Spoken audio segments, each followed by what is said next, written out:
Yo, brother, I need bigger arms. Coming to the right guy. I'm Jordan Mulcaster, I'm 28 and I live Southside Canberra. Athlete, I'm currently training for Season B ICN ACT at the end of the year in September. I'm also a personal trainer and an online fitness coach. And I'm the manager of Elite Subs Lanyon. You got many lists of achievements. Let's talk about the first one, the world title. Easy.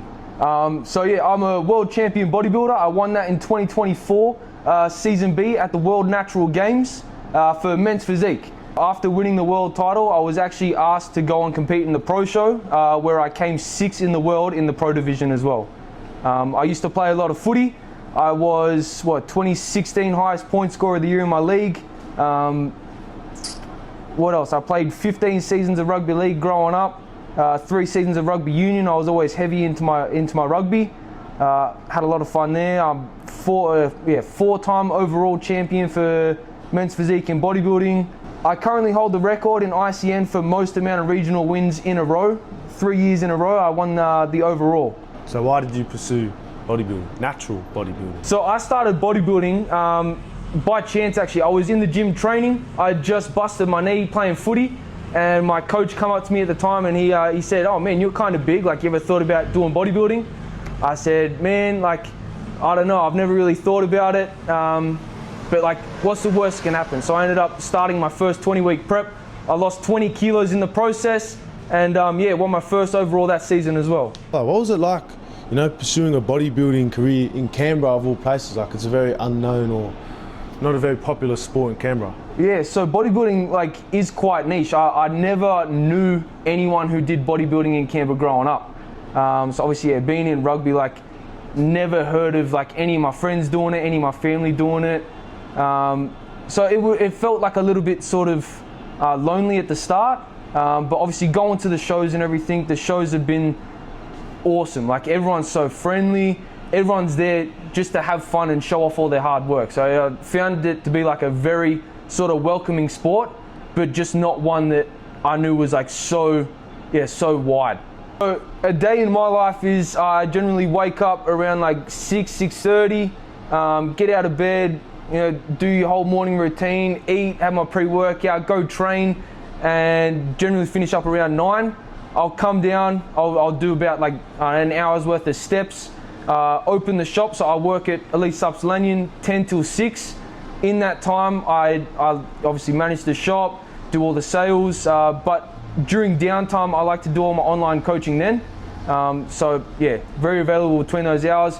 I go home, have a Ninja Creamy, spend time with my missus, and try and get some more steps in if possible. Or if not, she's got me watching maths at the moment. Alright, so my greatest sporting achievement would be winning a world title in natural bodybuilding at 2024. Towards the back end of the year, I took out men's physique novice division at the World Natural Games. I later then got invited to the pro show where I came 6th in the world for men's physique in the pro division. Run me through what it felt like to win a world title.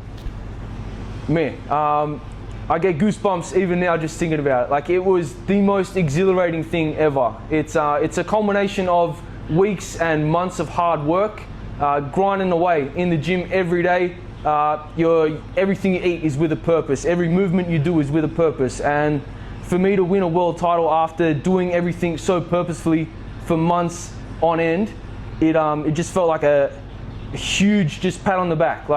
Nothing compares to having all your hard work just come together and you reap the reward of it. It's a feeling I can't describe. That's the world.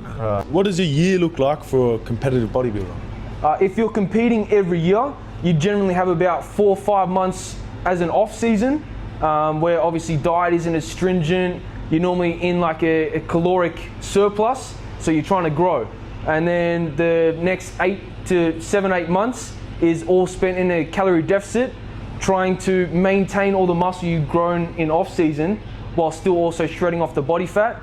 So it's a very sort of tightrope sort of act. You can pull off too much weight at once, but then you risk losing muscle. So it's a very fine line you got to walk. Yeah, there's a lot of science that goes into it. So there's managing fatigue, there's obviously managing stress outside of the sport. So even things like life stresses can play a part in how your physique looks. If you're stressed, your vasopressin goes up, which is your water retention hormone, which is why some people look watery one day and then like dry the next. It's all about managing emotions as well as managing food, training intensity, exercise output. It all plays a part. That's fucking mad, bro. Did you have much of a team behind you, like? Yeah, so we run like a coaching team down here as well, Team Genesis. There's 7 coaches in that, all of which compete as well. So we've got like a really big support network. We all meet up here every Sunday morning. We do client check-ins out the back and just make sure everyone's tracking all right. And yeah, we've got probably about like 80 people as part of Team Genesis. So it's really cool to be a part of something so big. So plans for me moving forward from here, obviously I want to take the bodybuilding world by storm. I want to earn my pro card in men's physique, next classic physique, and then one day I would love to take out a pro card in bodybuilding as well, hold 3 pro cards in the same division, and then from there, I don't know, I just want to pass on my knowledge to others so I can help everyone be as best as they possibly can be. Do you think Canberra suppresses or supports creativity? Depends who you keep in your circle. Yeah. Yeah. I feel like a lot of people can get caught up with their friends and not really take too many chances. It's important to step outside your circle, step outside your norm, and really take risks. And if you find someone that like isn't necessarily a friend but is willing to nurture your creativity, you got to roll with them. You got to take that chance. Yeah, heck. What sort of person thrives here in Canberra?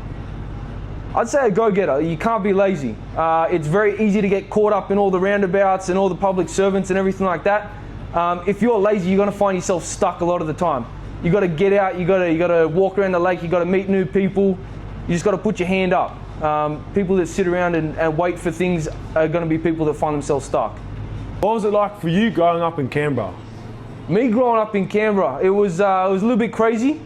I used to smoke a lot of weed and do a lot of naughty things. I found myself getting caught up in that quite a lot. Gym was non-existent. I used to play a lot of footy, but other than that, like off seasons for me was just a lot of partying, drinking, drugs. So yeah, growing up very different to the man I am today. Do you have a message for anyone that might be trying to do the same thing as you? I do. It's stay consistent. Like I touched on before, move with purpose. Wake up, get ready with purpose, go to the gym, do every movement with purpose. Even if you're learning something, learning a new skill, learn it with purpose, and I can guarantee you'll find that life will just fall into place for you. What inspires you the most? I would just say the pursuit of better. I'd always sort of felt stuck until I moved away and I moved back, and then I just thought, like, you've only got one life. You got to take chances. You got to do things that don't necessarily align with what you're doing in that current moment. But you got to take action as to who you want to be. You don't dress for the job you have. You dress for the job you want.